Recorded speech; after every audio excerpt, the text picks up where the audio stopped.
Tenants out there, routine inspections when a property manager is coming through, what to watch out for, and landlords, what your real estate agent should be looking out for. Stay tuned. We're going to talk about all things routine inspections.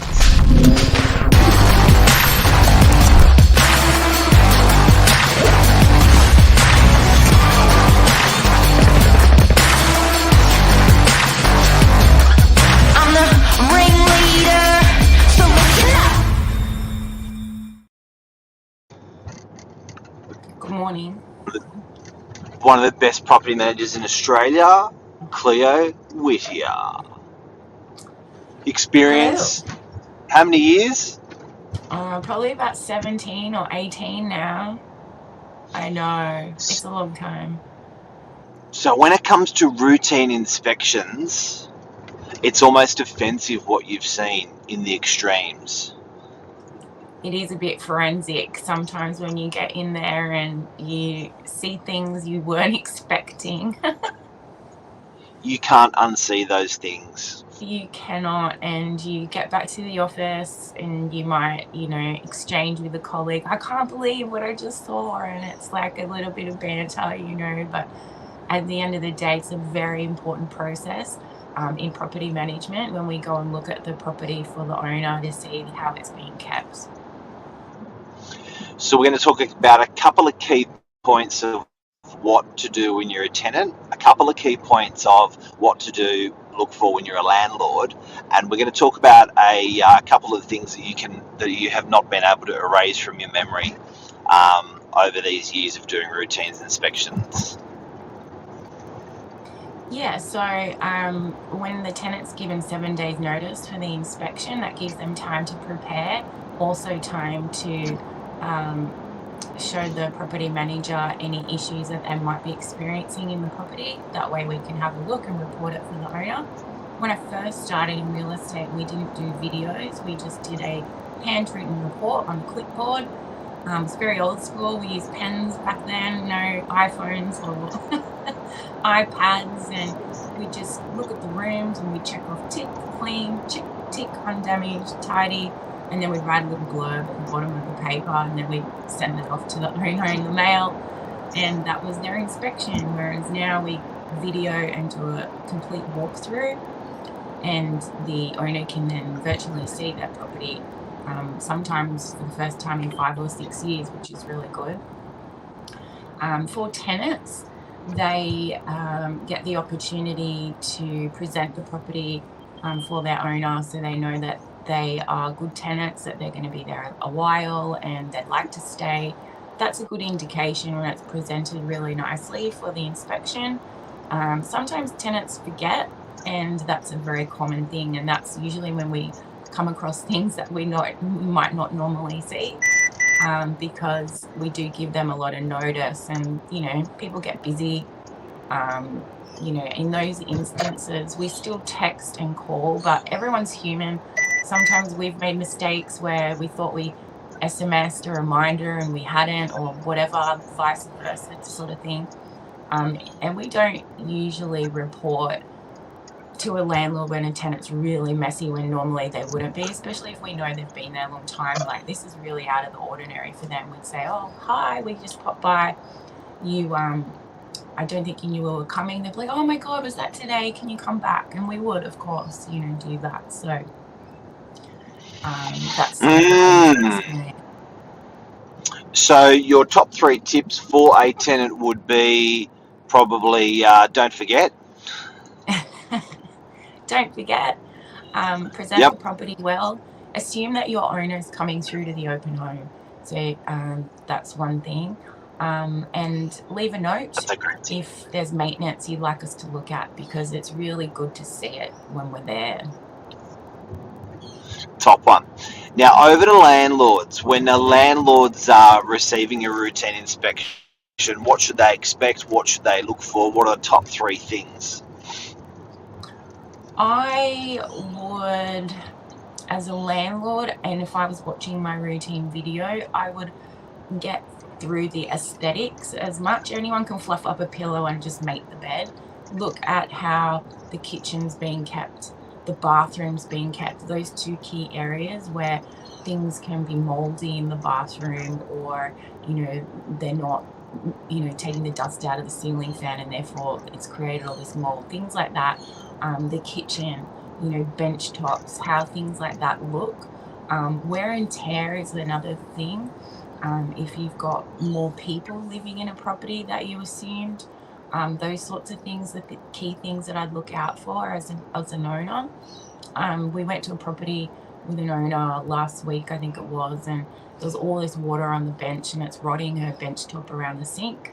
And the tenants had said it was because the mixer tap was leaking, but it looks as though, because it's so extreme, that they're just putting pots and things on the bench to dry when they're washing up, and it's just ruined the bench. So, you know, things like that to look out for. Looking for trends like that, I see in bathrooms often people don't mind a wet bathroom floor, and I'm talking a really wet bathroom floor, and just walk out, and then the bottom of the cabinetry will start to puff out over time, you know, due to extreme. So sometimes as a landlord, you know, next cabinet that goes in, making sure it's done differently, giving the tenant a bit of a heads up. Tenant, can you open the window, please? You know, when you're having a shower, they do. You know, they will, but they just need. You know, some of these guys have never been in a property that's required that, so they sort of don't know. You know, why the mold's appearing or why the cabinets are blowing out. So, yeah, just sometimes a bit of training. Your property manager, your landlord, or your property manager has to train your tenant. Any other things you'd recommend to a landlord? Oh, you know, you can rely on your property manager. When we go through, we will be able to tell if the tenant's smoking inside, or, you know, if something's, you know, awry that we're not going to be happy long term, we will let you know and make those suggestions. And we also look at things that could improve the property long term. So light fittings, blinds, paint, carpet, it's a good time to report on those things to an owner. Doesn't mean when we're telling you you could replace the carpet, you have to do it now during this tenancy. It's more so you can plan for the future. Yeah, I think that planning thing's a great one, because you can get a bit blindsided when your tenant moves out, how different a property can look with no furniture. So I think in the routine inspection, if you're looking for some items, paint, carpet, or things that you can do when that comes, you can mentally get ready for it, financially get ready for it when the exit of the tenant comes. Now, Cleo, over to my favourite part. What are the things that have what are the things that have burnt into your memory when you've done routine inspections that you'll never be able to unsee ever again? Well, I mean, apart from the really messy and gross bathrooms and just filth, um, but, you know, I had a tenant who left out all her sex toys on the coffee table when I got there, and that was quite confronting to see, especially, yeah, just that they were out in plain sight. And I glazed over. I was like, what is that? And then I was like, oh my God. And I just felt like I needed to tiptoe out of there and not come back again. No, and you'd often find people asleep. Yes, we've done inspections where people have been asleep. Oh my God, it is the worst. I had another property in Mona Vale many years ago, and we sent the letter, and the tenants were away and they were in the bedroom together, and I knocked, they didn't hear, and I opened the door and they were in their bed, like the two of them. I was just like, oh. No, how awkward. But you know, if Yeah. people don't think about it, but we are. I think this is people's homes, and as property managers, we've highly got to respect that. You know, they are paying rent for privacy. They are paying rent to do what they like in their homes. But when a routine happens, it's out of guard. Like, it's out of you know, sometimes a tenant will forget. That's probably where we come undone the most. But you know, I guess as property managers, the sinister things that you're looking for are bad habits or bad trends, aren't you? I guess if they're damaging something and it's going to get worse and worse, or what are the when you those things that that you can't unsee. I sort of get it. Do you know what I mean? Like there, it's and I respect it. What are the other things that you've seen which have freaked you out? Just, I saw a person that was elderly living on his own that really shouldn't be. Like, he should be in care. The way that he was living was just extreme, and it was just awful, actually. We had to do a welfare check a few times, and we thought to ourselves, the family are just paying for rent, but this person really needed to be in some kind of facility where his health was failing and he needed that support from medical attention and things, and he was trying to muddle through life the way that he could, and it was really sad. So sometimes you see things where we need to help, like, as part of a community that we are in. It's not just just rocking up and just checking things like yep. On a lighter note, I did an inspection in Vale. Those of us who grew up on the beaches, the surf culture and living by the beach. Like, I did this complex, which is, everyone left their doors open and they had sarongs hanging from, it was cool. Anyway, I knocked on the door. The guy was in there playing his guitar and, it didn't work. I was like, hey, come in. He goes, I didn't know you were coming, but that's fine. Anyway, it turns out I wasn't even his real estate. It was a different company, a different agent, and I got the wrong door. And he just let me come in and do an inspection anyway. Oh, it happens. It happens.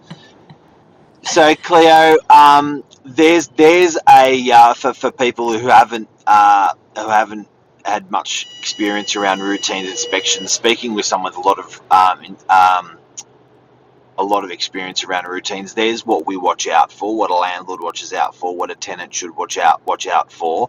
It's a bit of a whirlwind, and I guess for some people that are not in that world, that want to learn about it, there you go. That's a day in the life of a property manager with routine inspections.